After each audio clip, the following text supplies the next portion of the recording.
Madam ఎందుకలా అరిచారు? పద వెళ్ళి చూద్దాం.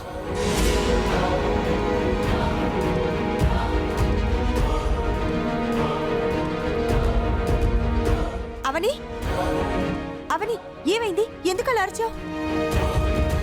ఏదైనా పీడకలు వచ్చిందా మేడం? ఏం జరిగిందో చెప్పు అవని.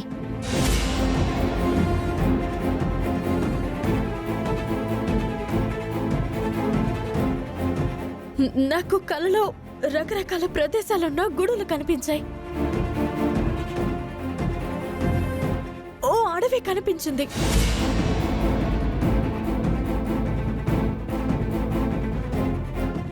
అలాగే అమ్మవార్లకు సంబంధించిన ఆభరణాలు కనిపించాయి. కిరీటం, హారం, వడ్డానం, కత్తి, త్రిశూలం వంటివి కనిపించాయి.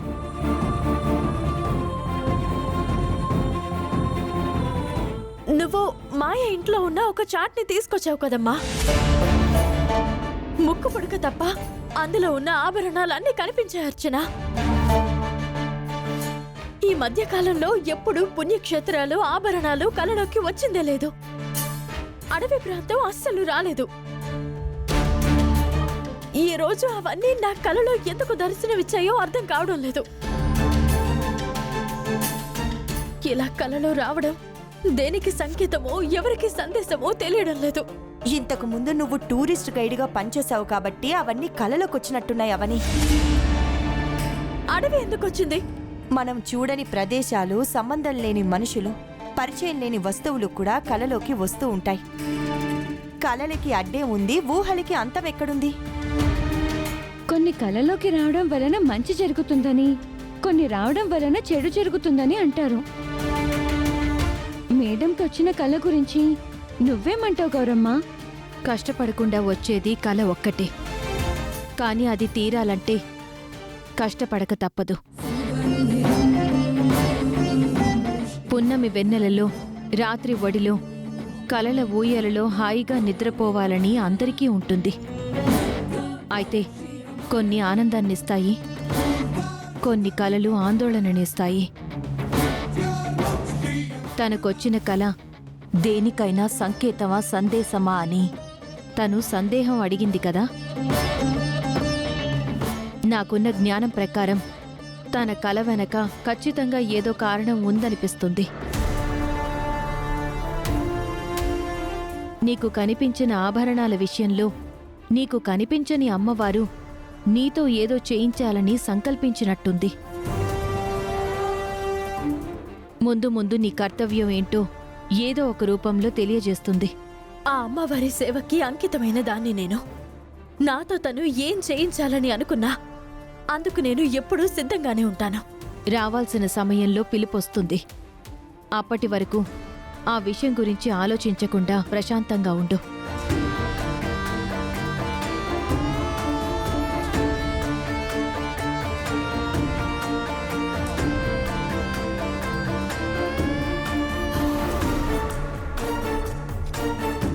మేడం, మంచినీళ్ళు తాగండి.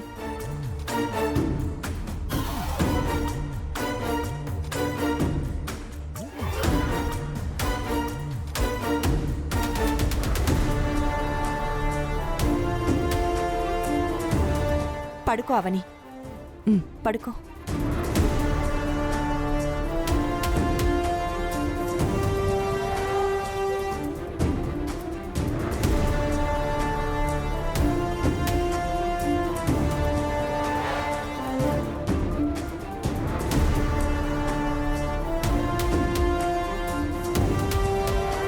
గౌరమ్మ చెప్పిన మాటల్లో నిజం ఉందనిపిస్తుంది. నీకు కనిపించిన ఆభరణాలకి ఆ మాయకి ఏదో సంబంధం ఉండుంటుంది. మాయకి ఏదో చెడు తలంపు ఉండుంటుంది. దానిని అమ్మవారు నీతో ఆపించాలని అనుకుంటుందేమో. ఆ అమ్మవారు నా చెల్లెలతో అటువంటి మహత్తరమైన కార్యాలు చేయించకపోయినా పర్వాలేదు. దాని జీవితం చక్కబడితే చాలు. మానవులుగా మీకుండే ఆశలు మీకుంటాయి. దైవంగా మాకుండే నిర్ణయాలు మాకు ఉంటాయి.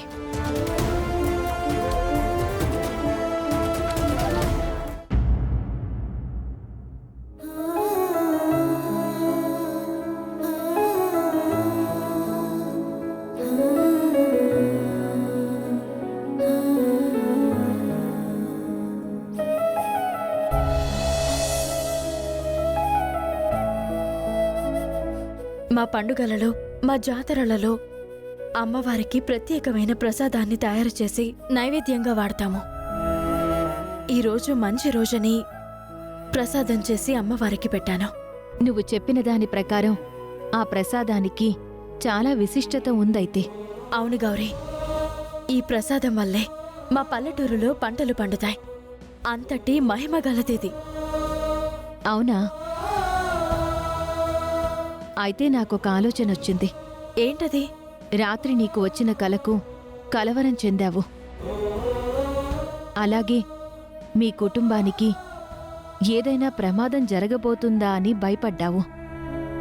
నీ అనుమానం ప్రకారం ఎటువంటి పరిణామాలకు దారితీస్తుందో తెలీదు. ఊహించని సమస్యలేవీ దరిచేరకుండా ఉండాలి అంటే ఈ ప్రసాదాన్ని మీ అత్తయ్య వాళ్లకు ఇచ్చిరా. అంతా మంచే జరుగుతుంది. ఏం ఆలోచిస్తున్నావు? వాళ్ళకి నా నోటి మాటే చేదు. నా చేతి వంట, ప్రసాదం రుచిగా ఎందుకుంటాయి? ప్రసాదం విషయంలో పంతం ఉండకపోవచ్చు కదా?